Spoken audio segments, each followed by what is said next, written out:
Bonjour à tous. Il est 11h57. Le webinaire va donc débuter d'ici 3 minutes.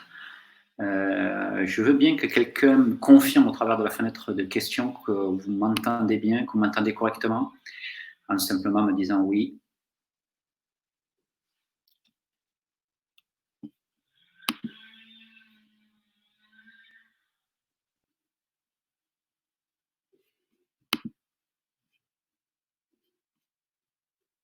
Super, super. Merci beaucoup.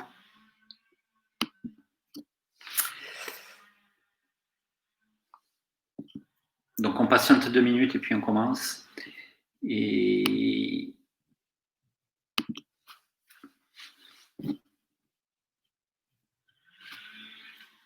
allez, 2 minutes donc.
Voilà, il est 12h, donc bonjour à tous, et donc je vais commencer ce webinaire.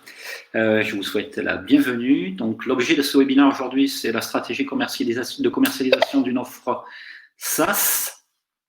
On a voulu un peu changer le format des webinaires, hein, puis tester ce webinaire qui est plutôt donc centré sur des questions-réponses. Vous avez dû recevoir un email.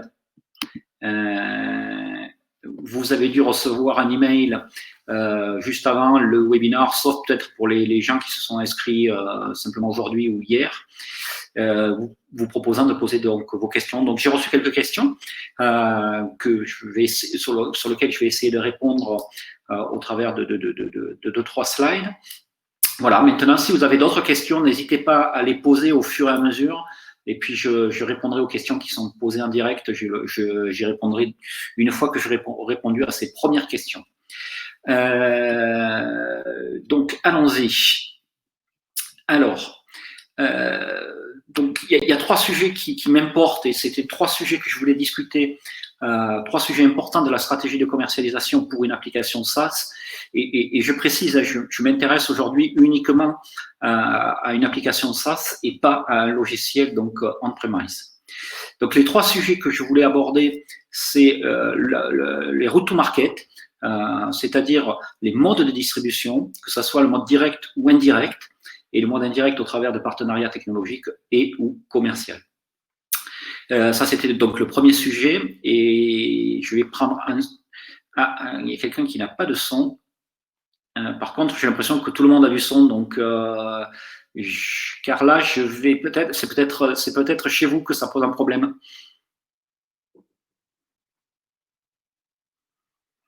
Donc, je vais continuer. Donc, le deuxième sujet, c'est sur le business model qui doit favoriser la compréhension de valeur par la cible. Et puis, troisième sujet, c'est dans cette stratégie de commercialisation, le packaging de l'offre pour réduire le cycle de vente et pour adresser les différents segments de votre cible. Donc, une des premières questions que j'ai eues, c'est sur effectivement les routes to market, et la question c'était quelles sont les routes de distribution, les modes de distribution adaptés à une application SaaS. La personne qui a posé cette question travaille chez un éditeur d'ERP pour l'industrie agroalimentaire. Donc, s'il est connecté ce matin, il se reconnaîtra certainement. Donc, avant de répondre extrêmement précisément à cette question, je vais quand même généraliser dans un premier temps, en faisant d'abord la différence entre, pour ce sujet qui est du mode de distribution, en faisant la différence entre ce que j'appelle une application horizontale et ce que j'appelle une application verticale ou sectorielle. Qu'est-ce que c'est qu'une application horizontale? C'est une application qui s'adresse à tous les métiers, tous les secteurs d'activité, ou quasiment tous les métiers et tous les secteurs d'activité. Je vais vous donner quelques exemples, mais c'est généralement des choses qui sont très techniques, où on va donc travailler un positionnement qui va être sur de la technologie, sur une expertise technique. Donc les exemples, par exemple, une application de GED, c'est une application horizontale. Une application de GED, elle peut avoir de l'utilité pour n'importe quel métier et n'importe quel secteur d'activité. Autre exemple, une application par exemple de cartographie statistique, ou ce qu'on appelait auparavant du SIG, du système d'information géographique. Donc il en existe maintenant en mode SaaS. Et donc là, on va avoir quelque chose qui est très horizontal puisque ça peut être utile à n'importe quel secteur d'activité et n'importe quel métier. Il s'agit de mettre des données sur des cartes et de faire apparaître des phénomènes au travers de la cartographie statistique. Donc ça, ce sont les applications verticales et les applications horizontales, pardon. Et puis, d'un autre côté, on a ce que j'appelle les applications verticales ou sectorielles, c'est-à-dire les applications qui ciblent un métier ou un secteur d'activité. Comme exemple, là, je peux vous donner le CRM, par exemple. Le CRM est une application qui va cibler les services commerciaux, donc le métier de commercial. Pareil pour WMS. Là, on va cibler tout ce qui est logistique. Pareil pour un outil, par exemple, de marketing automation. Là, on va cibler les gens qui font le marketing, le service marketing. Donc ça, c'est plutôt des applications sectorielles ou des applications verticales qui sont centrées sur un métier. Et puis, il y a des applications qui sont centrées sur un secteur d'activité. Et là-dedans, on va rencontrer toutes les applications métiers.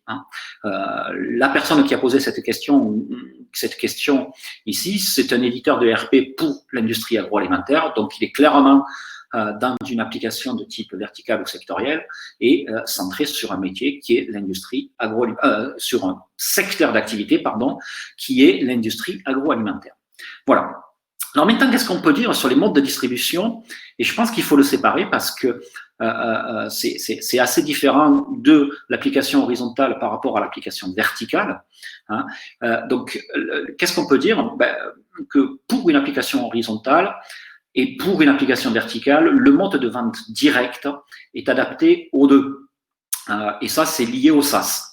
Le fait d'être en SaaS fait que la vente directe est adaptée aux deux. Quand je compare avec un peu les applications de type on-premise, sur une application horizontale, la vente directe était bien moins adaptée. Et là, on travaillait beaucoup plus des partenariats de type commercial. Voilà. Mais pour ce qui est donc de la vente directe, c'est adapté aux deux, aux applications horizontales et aussi bien verticales. Donc, qui dit vente directe dit que l'on doit définir une démarche de commercialisation, c'est-à-dire que qu'est-ce que je fais dans ma démarche de commercialisation au niveau marketing, qu'est-ce que je fais au niveau commercial, est-ce que par exemple le niveau marketing est là pour générer des leads et quel est le niveau de qualification de ces leads? Est-ce que cette démarche marketing va commencer à vendre une première application ou est-ce que je confie au marketing la globalité de la vente? Et peut-être le commercial va uniquement s'intéresser à l'upselling ou alors, dans certains cas, le commercial va s'intéresser globalement à toute la phase de vente. Pour les applications de type horizontal, un autre mode de distribution qui est très pertinent quand il s'agit d'une application SaaS, ce sont les partenariats technologiques. Là, l'idée, c'est d'aller voir des applications qui sont d'ailleurs plus verticales ou sectorielles et de leur dire, j'ai une technologie pour faire ceci qui est très précis, intégrez-la dans votre application et ça va vous contribuer à amener plus de valeur. Hein. Une application verticale ou sectorielle, le positionnement est centré vraiment sur l'expertise du métier de la cible que l'on a. Et donc, l'idée d'un éditeur sectoriel ou vertical, c'est pas forcément de maîtriser toutes les technologies, mais c'est de maîtriser l'intégration de technologies pour pouvoir apporter le plus de valeur possible à sa cible en utilisant cette expertise du métier de sa cible qu'il possède. Et donc, pour les applications horizontales, les partenariats technologiques sont extrêmement pertinents. Et donc là, ça nécessite, bien entendu, d'avoir sur son application des API bien documentés et faciles à utiliser. Pour ce qui est d'une application verticale ou sectorielle, et donc là, bien entendu, la vente directe est encore plus pertinente. Hein. Pourquoi? Parce que on est un expert du métier de sa cible, donc on est capable de parler à sa cible directement grâce à cette expertise de métier. Donc la vente directe est vraiment le premier canal et le premier mode de distribution que l'on va travailler. Mais il peut y avoir ensuite des partenariats commerciaux, et je précise avec des sociétés non informatiques. Pourquoi non informatique? C'est vraiment la différence du SaaS par rapport, c'est vraiment une différence du SaaS par rapport au on-premise. Une société non informatique, et je vais vous donner un exemple, par exemple R2B commercialise un outil de marketing automation, enfin, comme un outil de marketing automation, c'est Plaisy par exemple, et donc on est une société non informatique. Notre valeur, elle est dans la réflexion sur la démarche inbound marketing pour un éditeur de logiciels. Et donc, on amène par rapport à l'éditeur une valeur ajoutée qui est centrée sur le métier de la cible. Hein. C'est-à-dire que Plaisy, lui, il fait un logiciel de marketing automation qui est assez généraliste, qui s'adresse à toutes les entreprises B2B. R2B amène l'expertise éditeur de logiciels pour déployer une démarche de marketing en s'appuyant sur Plaisy. Voilà. Par exemple, des gens qui vont je peux vous donner un autre exemple en fait, hein, sur une application verticale par exemple, prenons une application qui fait des audits d'infrastructures informatiques.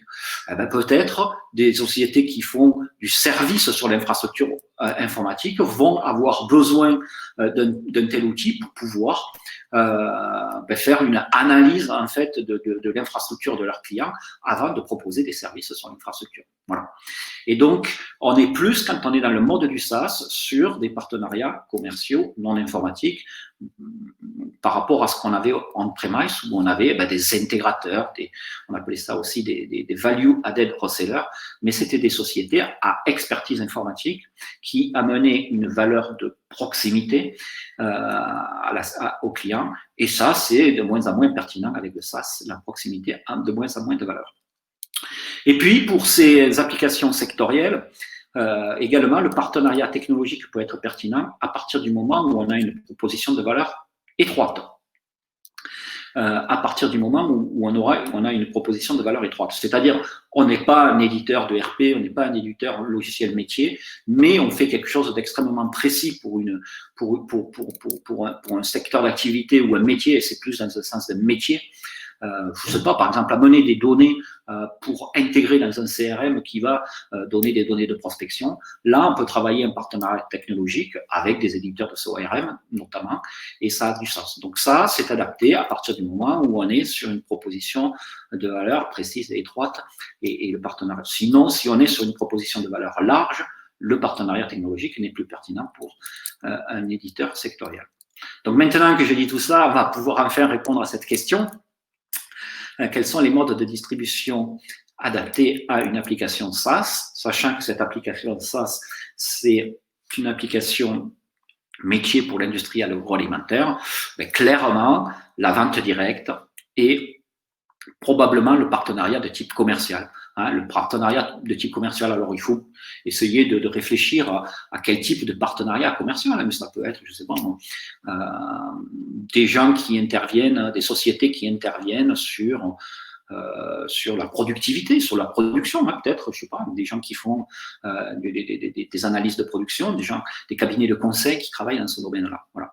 Donc les deux axes, les deux modes de distribution qui me semblent très pertinents. En premier lieu, bien sûr, la vente directe, parce qu'on est spécialisé sur l'agroalimentaire, parce qu'on maîtrise et donc on a l'expertise de ce métier-là. Et puis, en second lieu, de partenariats de type commercial avec des gens qui font du conseil et qui apportent du conseil auprès de cette cible-là. Voilà.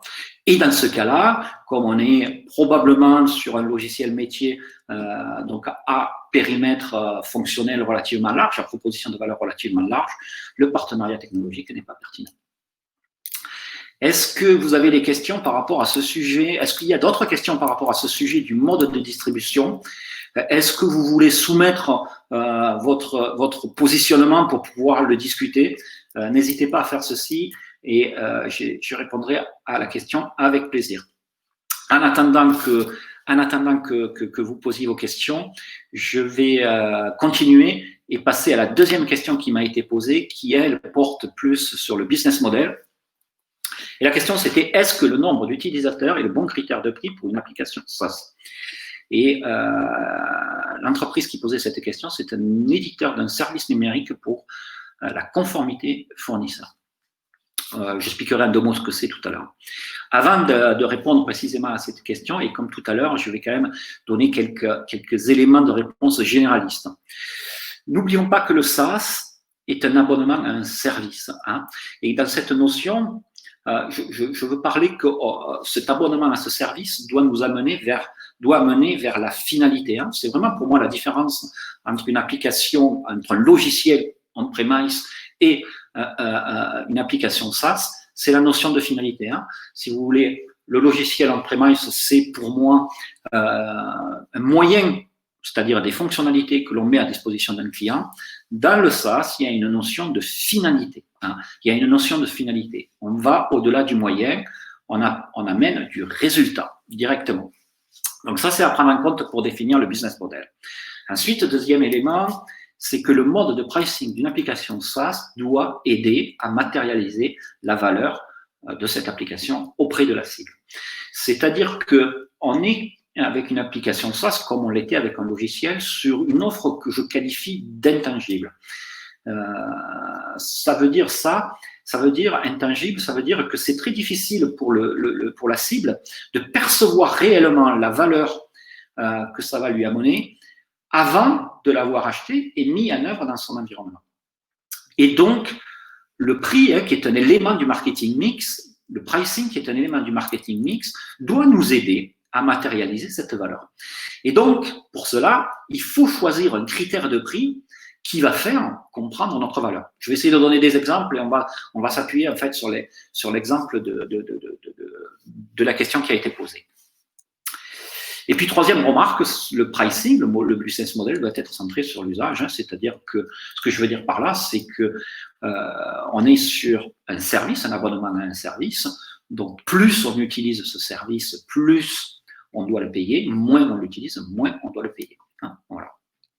Donc ça, c'était les 3 remarques. Maintenant, je réponds à la question. Et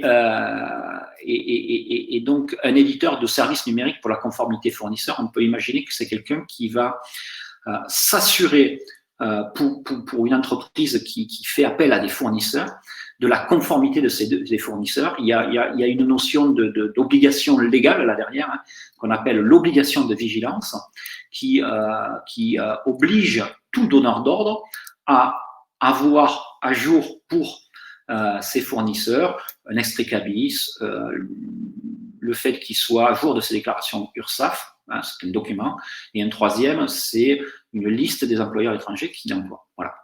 Et puis derrière, il y a la conformité fournisseur qui va un peu plus loin selon le type de produit que l'on achète sur ce fournisseur. Donc cet éditeur de services numériques, on peut imaginer qui va aller récupérer pour le client, pour le donneur d'ordre, les documents qui vont attester de la conformité de chacun de ses fournisseurs qui va les récupérer, les stocker, faire en sorte qu'ils soient à jour en permanence, etc., etc. Donc là, on est vraiment sur une application, on est vraiment sur une application métier. Est-ce que le nombre d'utilisateurs, c'est-à-dire peut-être le nombre de personnes à l'intérieur de l'entreprise qui va utiliser cette application et le critère de prix intéressant? Certainement pas. Certainement pas. Qu'est-ce qui va permettre de démontrer la valeur ou de matérialiser la valeur? C'est probablement le nombre de fournisseurs que l'on va suivre au travers de cette application. Et peut-être, c'est également le degré de conformité que l'on va suivre. Jusqu'où on va aller dans le suivi de la conformité de ce fournisseur. Est-ce qu'on va s'en tenir à l'obligation légale, qui s'appelle l'obligation de vigilance, ou est-ce qu'on va aller plus loin? Et là, c'est peut-être un deuxième critère de prix qui est intéressant à travailler pour cette application-là. Petite remarque par rapport à cette question, petite remarque qui me semble totalement importante par rapport à cette question, c'est que quand on était sur du logiciel licence,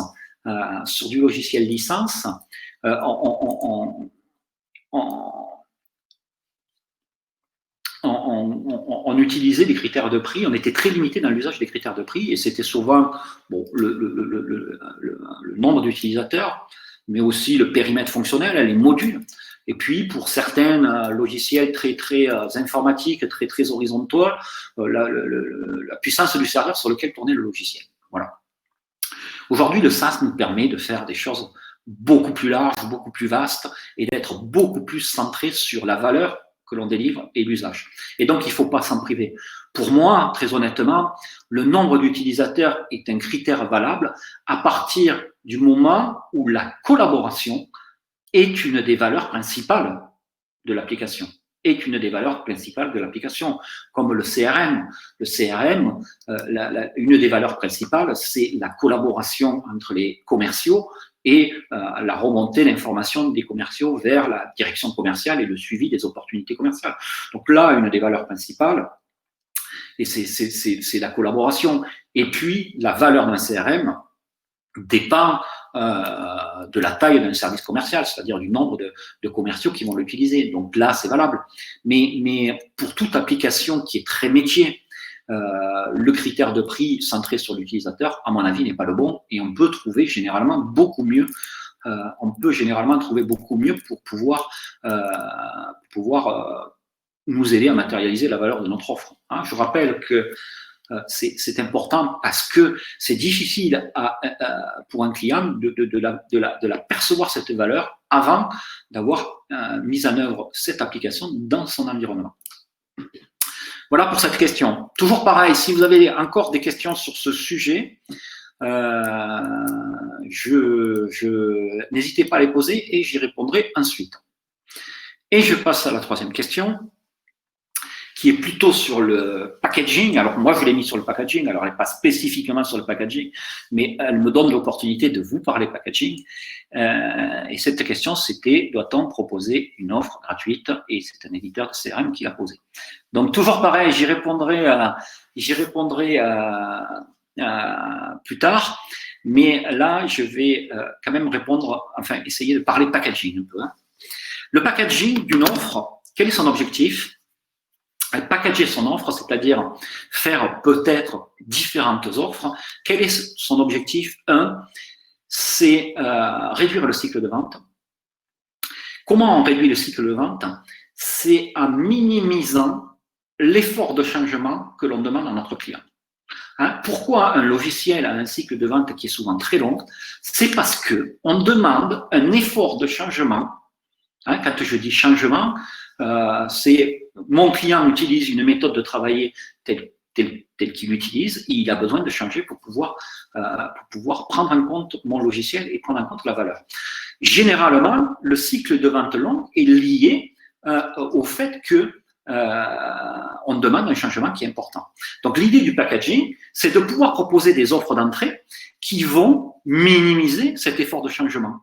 voire même être très, très, très minime. Hein. J'ai des applications SaaS où, dans la première offre qu'ils ont, et qui n'est pas forcément gratuite, ils mettent à disposition simplement de la donnée pour pouvoir guider, mais c'est simplement de la donnée qu'on va consulter. Voilà. Et donc ça permet de rentrer. Hein. Ça permet de mettre un premier pas chez ce client et derrière, on va travailler pour pouvoir l'amener sur quelque chose d'autre. Donc l'idée, en fait, une des premières objectifs du packaging, c'est de réduire le cycle de vente en mettant un premier pas chez le client avec une offre qui a un périmètre fonctionnel qui est limité. C'est pas tout le temps possible, mais ça l'est globalement assez souvent en fait. Hein. Le deuxième objectif, c'est d'adresser les différents segments de clients. Et là, j'ai voulu mettre un exemple. J'ai voulu mettre un exemple où on est d'abord dans ce sens. C'est l'exemple en fait d'un éditeur de logiciels que vous connaissez peut-être, qui fait, enfin, d'un éditeur de services numériques qui fait de l'emailing en fait, qui propose de l'emailing. Donc tous ces éditeurs, ils ont un modèle qui est à peu près similaire à chacun. Ils ont d'abord une première offre gratuite. C'est ce qui va me permettre de répondre à la question de cet éditeur de CRM, qui est limité très précisément. Vous voyez peut-être pas, mais là, c'est sur un nombre d'emails, un nombre d'emails qu'on peut envoyer par jour. Et puis, derrière, ils ont d'autres offres qui augmentent en prix, qui augmentent aussi en capacité d'envoi d'emails, mais qui augmentent aussi en fonctionnalité que l'on met à sa disposition. Donc là, l'idée, en fait, c'est, je pense en premier lieu, d'adresser des segments de clients qui sont différents, hein, c'est-à-dire que plus on va avoir une taille où on va faire de l'emailing, plus on va avoir besoin d'email et plus probablement on va avoir besoin de fonctionnalités. Donc on adresse les segments. Mais c'est aussi, et ça notamment par rapport à l'offre gratuite, c'est aussi d'arriver à démontrer sa valeur très rapidement par une offre gratuite où le client va avoir la capacité d'envoyer un certain nombre d'emails, mais il va avoir aussi surtout accès à l'éditeur d'emails, etc., etc. Donc ça va lui permettre de se tester. Et donc là, cette offre gratuite va permettre à un client de comparer cet outil-là par rapport à un outil concurrent. Et donc ça a du sens dans ce contexte. Ça a du sens dans ce contexte. Et donc maintenant, je vais essayer de répondre à cette question qui est doit-on proposer une offre gratuite quand on est un éditeur de CRM? Pour moi, la réponse est non, hein, mais je vais essayer de l'expliquer. Qui dit gratuit, il y a un adage qui va dire tout ce qui est gratuit n'a pas de valeur. Et ça, on va essayer un peu de le déformer parce que je pense qu'il ne faut pas l'appliquer tel quel, mais ce qu'il faut, en fait, ce qui est gratuit, notre client, notre cible, va y passer très peu de temps pour comprendre ce que ça peut lui apporter. C'est ça qu'il faut prendre en compte. Quand quelque chose est gratuit, il va y passer peu de temps pour comprendre ce que ça va lui apporter. C'est-à-dire à partir du moment où il va créer ce compte, là, s'inscrire et créer ce compte, il va il va avoir des difficultés à comprendre parce que c'est quelque chose qu'il ne maîtrise pas la valeur de ce chose, il va abandonner très rapidement. Donc, quand on est une solution d'envoi d'emailing et qu'on propose quelque chose de gratuit, c'est totalement pertinent. Pourquoi? Parce que l'idée et l'objectif qui est derrière, c'est de faire tester quelqu'un qui utilise un autre outil pour montrer et montrer notre valeur ajoutée par rapport à ces autres outils.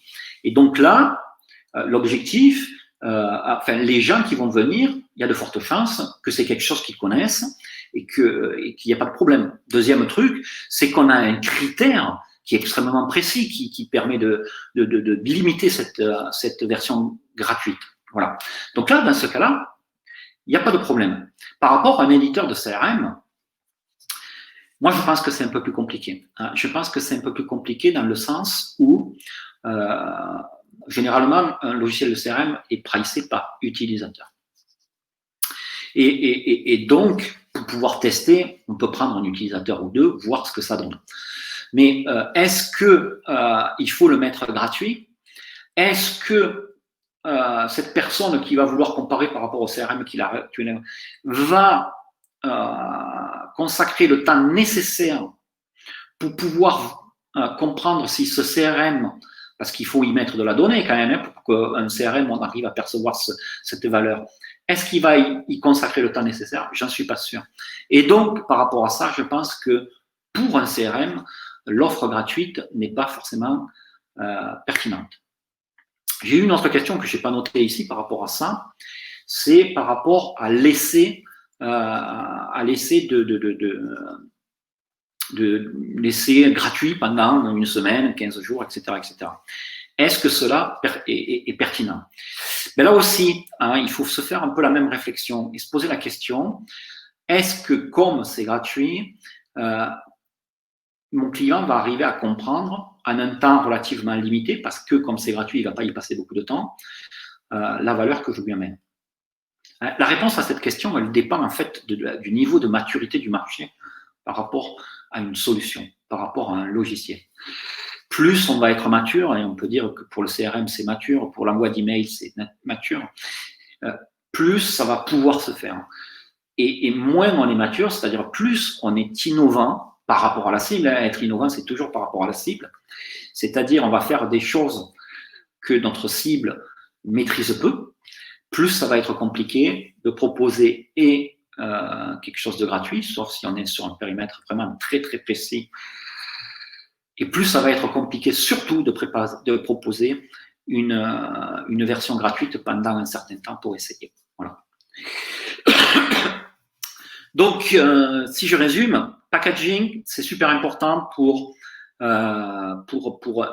adresser les différents segments de clients et pour commencer à établir la confiance auprès de nos clients sans lui demander un changement important chez lui. Voilà. Et donc, le SaaS nous permet de faire tout ça normalement. Alors, à quelques exceptions près, hein, mais le SaaS doit nous permettre de faire ça. Voilà. Le temps passe vite, il est déjà 12h30. Je vais regarder s'il y a des questions qui ont été posées sur les différents sujets. Et si vous en avez, n'hésitez pas à les poser. Donc, j'ai une question de plus qui a été posée. Qui est « Bonjour, un site moderne, un site web moderne est-il vraiment important ?» Alors après, tout dépend de la cible. Moi, je pense que un site doit être adapté à sa cible. Mais globalement, oui. Je veux dire, là, on parle du SaaS. Hein, donc, on est sur des outils normalement qui ont une ergonomie moderne. Et donc, il faut que le site Internet soit moderne. C'est-à-dire, si on a un site Internet qui n'est pas moderne, qui n'est pas responsive, qui n'est pas ceci ou pas cela, c'est quand même ennuyeux, quoi. Le site Internet, j'en profite que cette question se présente. Hein. L'objectif d'un site Internet, dans notre métier d'application SaaS ou même d'éditeur de logiciels, l'objectif, c'est vraiment de générer des leads à minima ou de vendre directement. L'objectif n'est pas d'être une vitrine de tout ce qu'on fait. L'objectif, c'est vraiment de générer du lead ou de vendre directement. Et donc, on va mettre dessus ce qui est nécessaire pour générer du lead ou pour vendre, mais pas au-delà, quoi. Voilà. Est-ce qu'il y a d'autres questions? Alors, je regarde. Tac, tac, tac, tac, tac.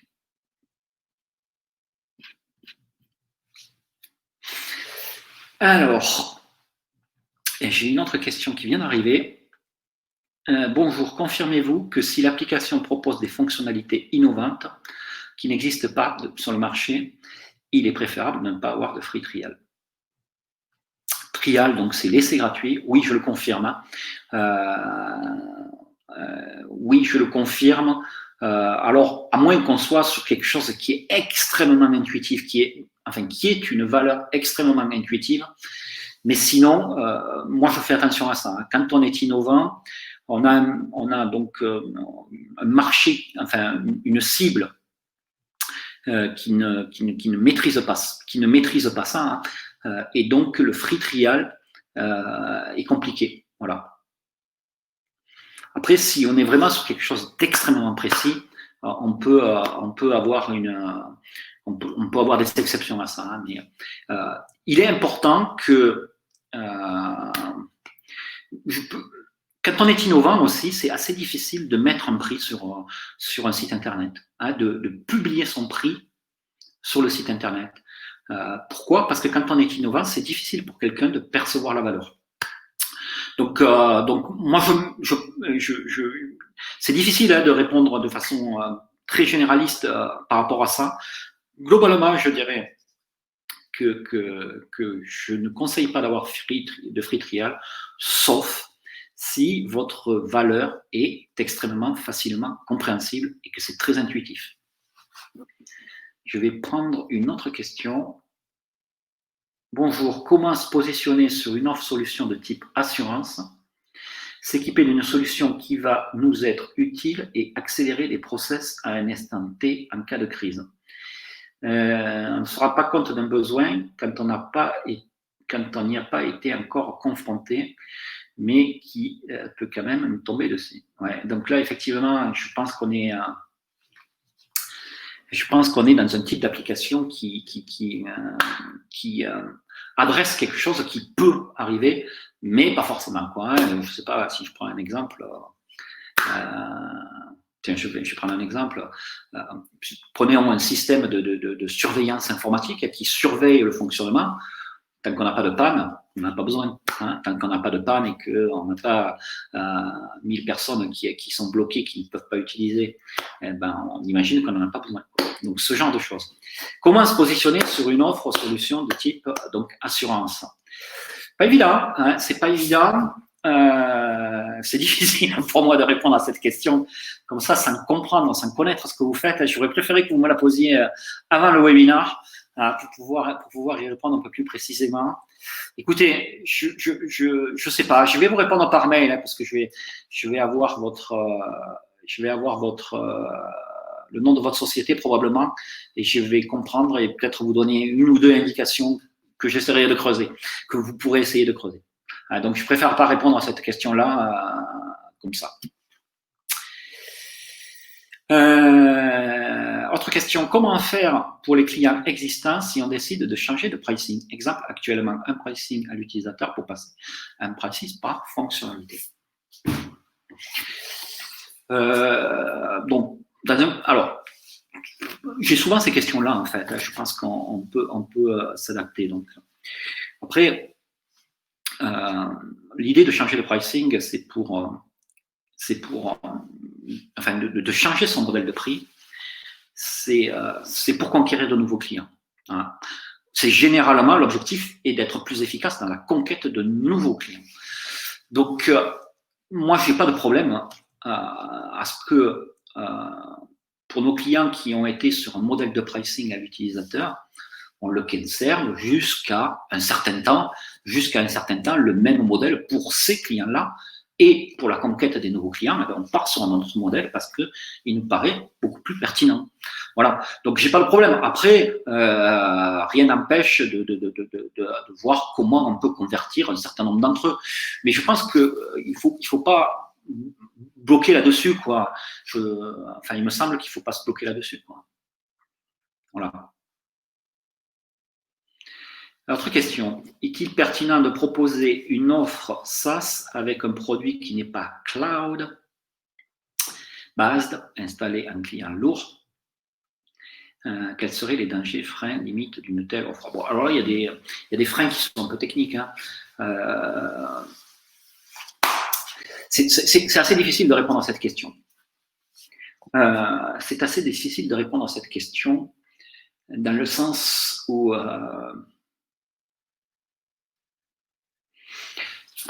si votre application est à 100% un client lourd, c'est-à-dire que tout est vraiment dans le logiciel qu'on installe chez les clients, à ce moment-là, ça me paraît compliqué de proposer une offre SaaS. Par contre, généralement, même si on doit avoir une partie importante de ce logiciel qui est installé sur le poste de travail ou sur un serveur chez le client, il y a peut-être des choses qui peuvent être, dans le cloud. Je vous donne un exemple. J'ai par exemple l'exemple d'un éditeur de logiciels de BI. Donc, un logiciel de BI, grosso modo, c'est mettre des données enfin, sur des tableaux, des camemberts, etc. Enfin, présenter des données, quoi, on va dire. Son application, il a défini, il installe en partie chez le site client. Pourquoi? Pour ne pas sortir les données du client, parce que ça pose un problème. Voilà. C'est juste un problème de sécurité lié aux données. Mais par contre, il a des choses en cloud, c'est des modèles de présentation.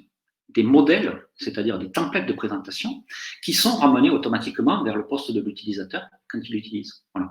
Donc, à partir du moment où on arrive à faire et à construire des applications comme ça, là, on peut aller sur une offre SaaS. Si c'est 100%, installé chez le client, c'est plus compliqué. Hein. Il ne faut pas oublier que le SaaS, c'est un service. Hein. C'est-à-dire qu'il y a une notion de récurrence derrière, c'est-à-dire on amène de la valeur dans le temps. Hein, et cette valeur, elle est amenée par des choses qu'on met à jour, etc., etc. Quel profil doit-on recruter au niveau commercial si j'ai un logiciel plutôt technique?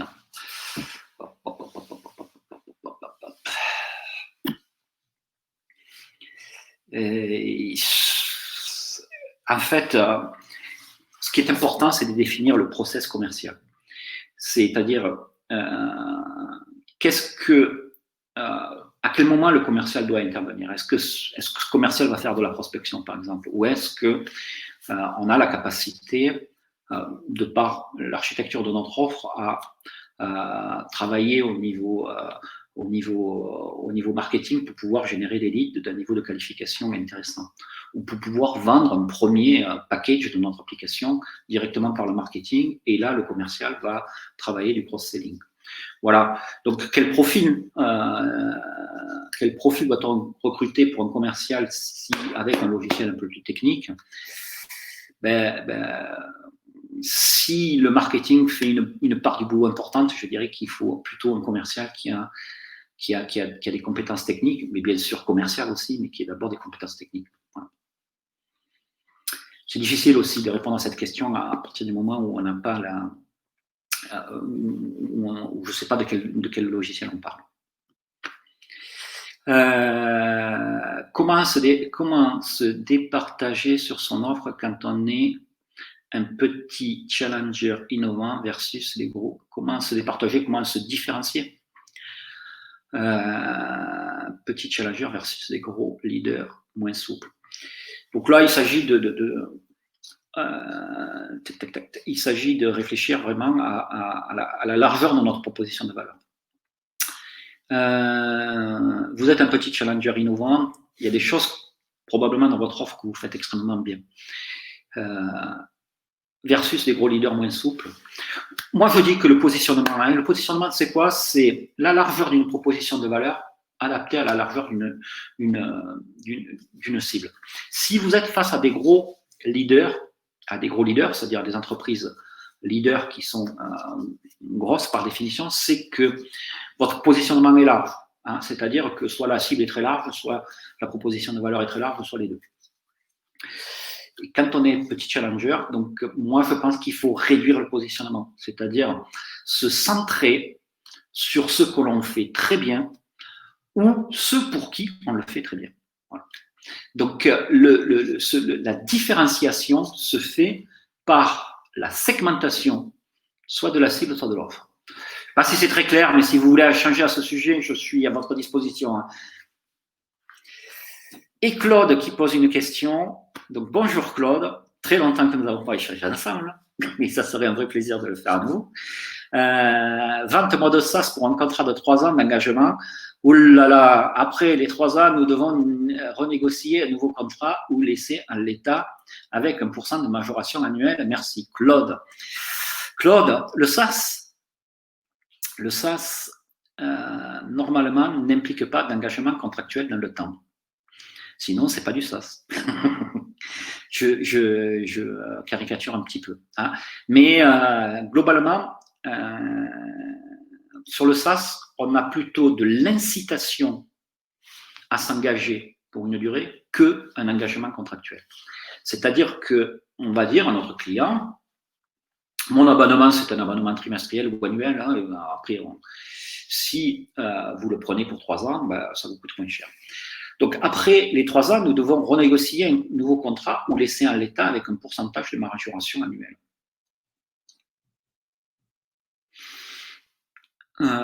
Typiquement, sur le SaaS, on travaille sur de la tacite reconduction et il peut y avoir une augmentation. Hein, mais ça m'est difficile de répondre à votre question, Claude, alors que je sais très bien ce que vous faites. Hein, mais après 3 ans, nous devons renégocier un nouveau contrat ou laisser en l'état avec un pourcentage de majoration. Négocier un nouveau contrat, c'est toujours délicat. Hein,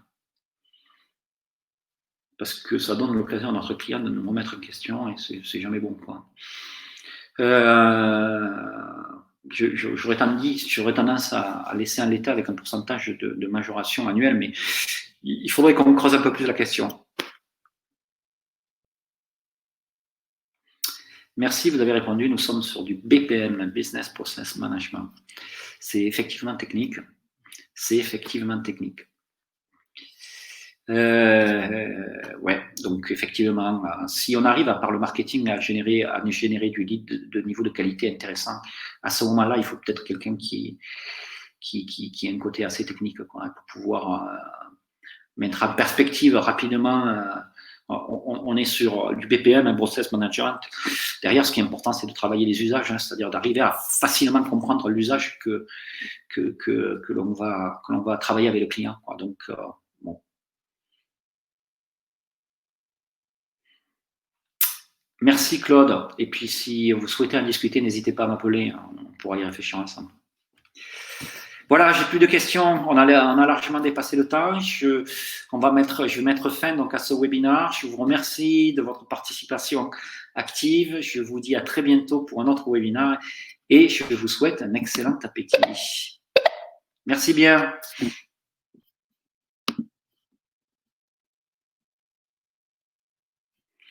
Oui, le mail, mon mail est sur le site. N'hésitez pas à m'envoyer un mail. Vous avez dans notre page, dans la page entreprise, vous devez avoir mon mail. Donc, n'hésitez pas à m'envoyer un mail ou un message sur LinkedIn.